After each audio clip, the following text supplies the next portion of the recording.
You guys, this is it. This is the final good deeds card and the final card from our wellness library. Read a book that inspires you or that has inspired others to do good. And the very conclusion of it, the part where it says to do good, I think it's a nice send off for this entire library. So the first problem we have with this one is that you guys know I don't read. I haven't read a book since maybe 2015-ish, 2016, maybe 2017.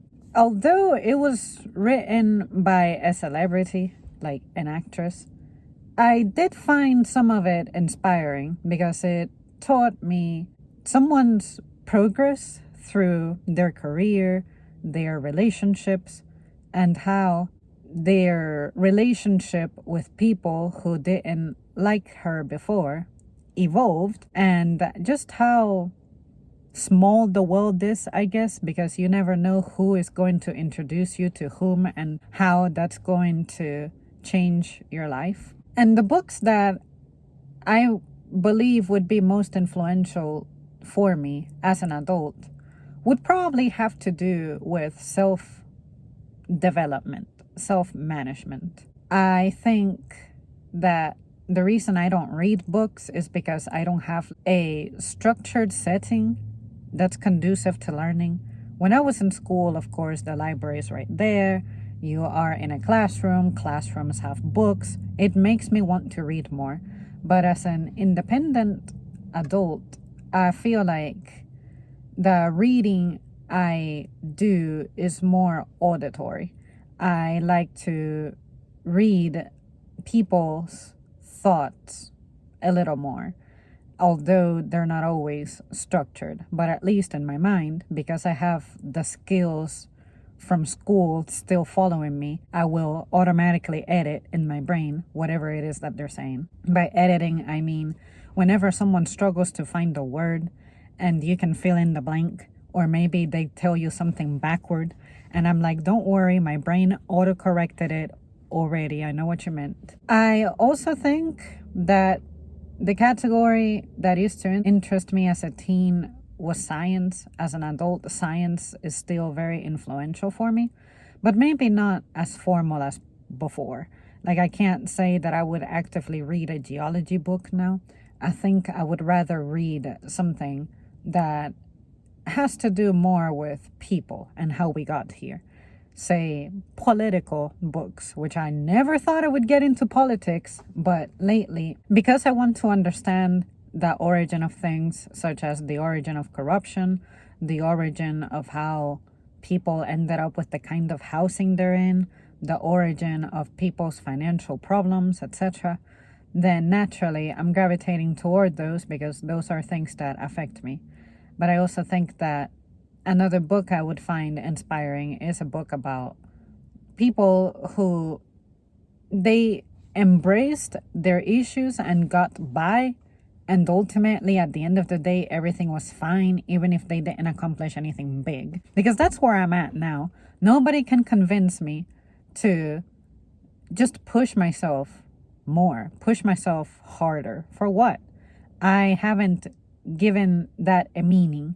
I haven't defined a goal that would require that I push myself. Something like having a child, of course, would force that attitude out of me, but that's the problem.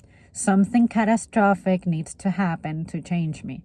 And if something is changing me, it doesn't necessarily mean it'll be for the better. It's something that I'm not interested in. Someone's story talking about their situation as I experience mine currently, and how they got through it, because that's pretty much how I have wanted to live life anyway.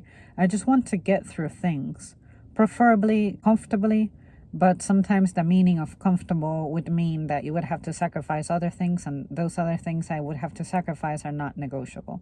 So yeah, that's pretty much it on this one. I cannot even tell you the names of books off the top of my head, especially recent ones. I don't think I could ever get into vlogger books, like people who have channels and they write their own book.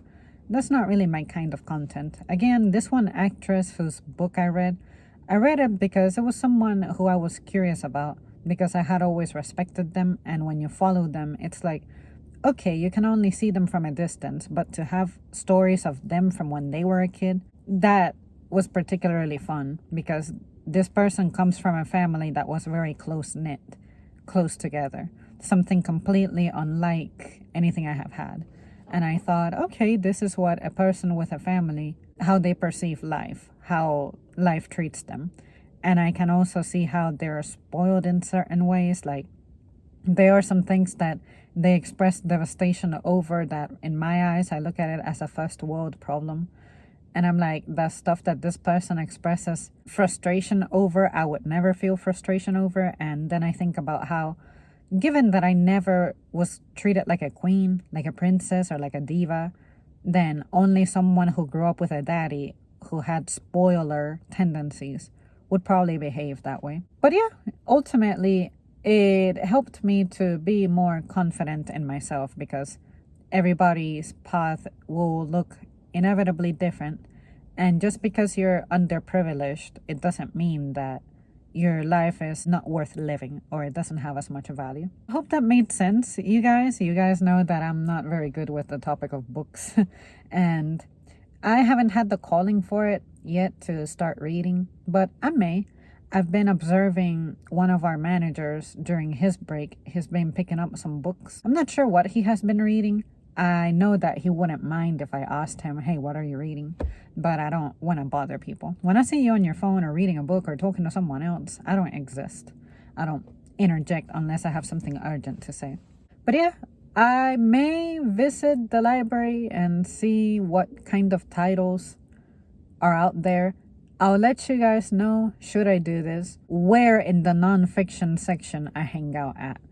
Maybe I could stop at a Barnes and Noble and tell you exactly how I bloodhounded my way through it. And maybe that can get the ball rolling. But something like me reading a book and I tell you guys about it, I don't think that's gonna happen. Okay, that's it. Bye. Someone out there is going to be devastated to know that this is it.